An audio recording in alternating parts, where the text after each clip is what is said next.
La vraie nature de Gilles Carle.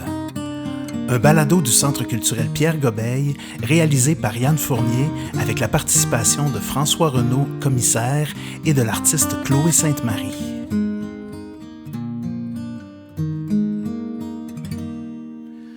Pour ce premier épisode, j'ai demandé à François et à Chloé comment s'est passée leur première rencontre avec Gilles Carle et aussi c'était qui Gilles Carle pour eux.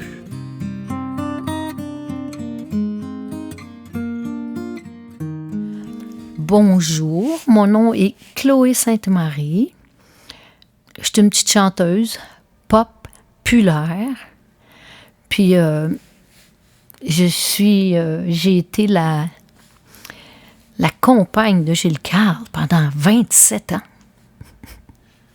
Je m'appelle François Renaud. J'ai le plaisir d'être le commissaire de l'exposition La vraie nature de Gilles Carle, présentée au Centre culturel Pierre Gobeil. J'ai à mon actif plus de 400 expositions au cours des 35 dernières années. J'ai été entre autres le chef de division du Centre d'exposition de Repentigny et du Centre d'art Diane Dufresne. J'ai été aussi conservateur de la collection d'œuvres d'art de la ville de Repentigny et la collection d'œuvres d'art de Gilles Carle. J'étais responsable des contenus muséologiques au Centre d'art Diane Dufresne et responsable des relations avec M. Langevin et Mme Dufresne. C'est une expérience inoubliable dans laquelle j'ai rencontré de nombreux artistes qui nous ont partagé leur univers.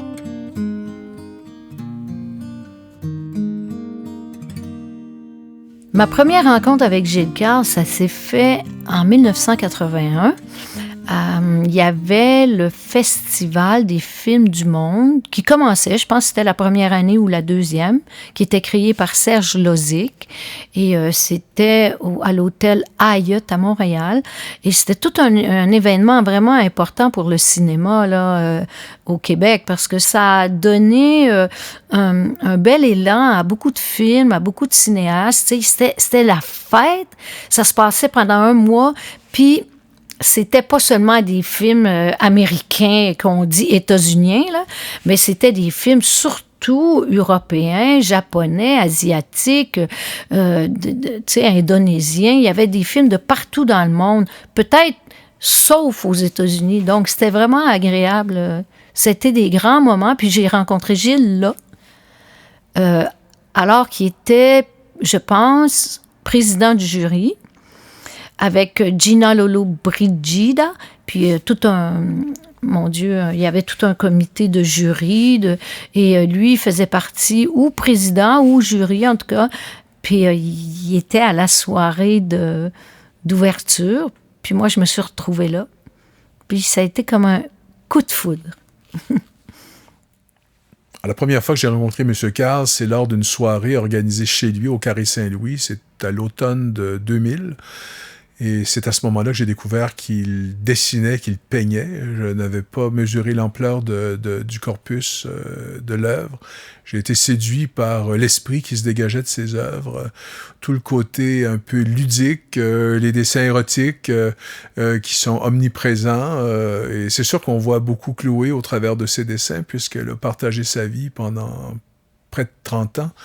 Alors, je dirais que tout l'amour qu'il portait à Chloé, on le voit dans l'humour, dans la manière de mettre en scène leur couple ou elle dans différentes situations. J'ai été surtout séduit aussi de voir la richesse des genres. Donc, on retrouve à la fois des tableaux, on retrouve des caricatures, du dessin.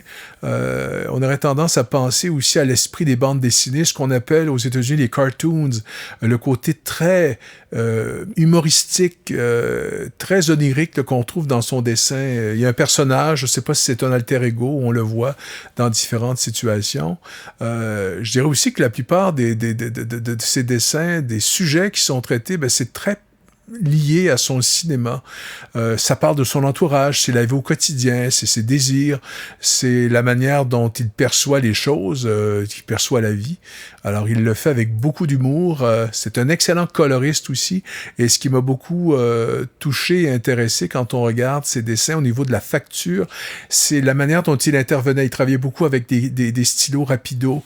Il va intervenir avec beaucoup de couleurs. Quand il y a des corrections, il va prendre du correcteur à encre, donc le liquid paper qu'il utilise pour corriger et redessiner par-dessus le dessin. Donc, ça crée comme des espèces de couches, de sous-couches. Et puis aussi, tout le travail textuel. Il y a beaucoup de dessins qui sont animés par des textes d'humour en lien justement avec le contenu iconographique. C'était qui Gilles Carle? Hey, c'était Dieu. Fait que ben, en tout cas, un des pionniers du cinéma québécois. Il a quand même commencé à faire des films début des années 60. Donc, le cinéma, au départ, c'était l'ONF, c'était Radio-Canada peut-être un petit peu, puis même à cette époque-là, je ne sais pas si Radio-Canada produisait des films, mais c'était un créateur, un cinéaste, d'abord un scénariste, parce qu'il est rentré à l'ONF comme scénariste, mais puis il a fait des courts-métrages, il a fait des longs-métrages. Léopold Z, c'était son premier long-métrage, La vie heureuse de Léopold Z. Donc, c'était un cinéaste... mais moi, quand j'étais enfant, je le connaissais pas. Puis il y a certainement, et maintenant, les jeunes ne le connaissent pas. Donc, c'est un cinéaste qui a mis, je dirais, le Québec sur la map en France, avec d'autres, avec Gilles Groux, mais plus Gilles Carle, parce que c'est Gilles le premier qui est allé en France, qui est allé à Cannes, qui était pendant 3 ans en exclusivité au cinéma Saint-André-des-Arts à Paris. Fait que c'est un cinéaste qui a mis le peuple québécois à l'écran. Puis je pense que pour la première fois, le peuple se voyait à l'écran parce qu'il y a eu la télévision, il y a eu les Ploufs, il y a eu toutes les premières séries là, des années 50. Mais lui est arrivé avec le cinéma, des écrans géants, c'était une autre perspective. Puis, je pense qu'à son époque, il a été un maître. Il a été adulé par les critiques, adulé par le peuple. Moi, j'ai su que quand Léopold Z est passé, ils l'ont pris, puis ils l'ont promené... des milliers de personnes qui l'ont promené comme comme on fête une sorte de Dieu. Fait que Gilles, il a marqué le Québec des années 60, 70, 80, 90, puis indéfiniment. Parce que c'est pas parce qu'un cinéaste meurt que son œuvre meurt.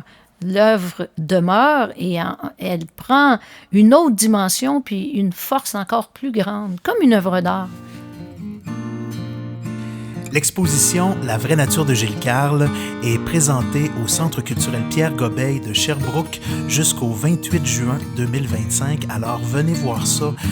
On a toutes sortes de choses magnifiques. On a des toiles de Gilles Carle, on a des photos, on a des photos de tournage de films prises par Pierre Dury. C'est un rendez-vous, c'est vraiment une exposition très profonde qui nous offre un regard sur la société québécoise.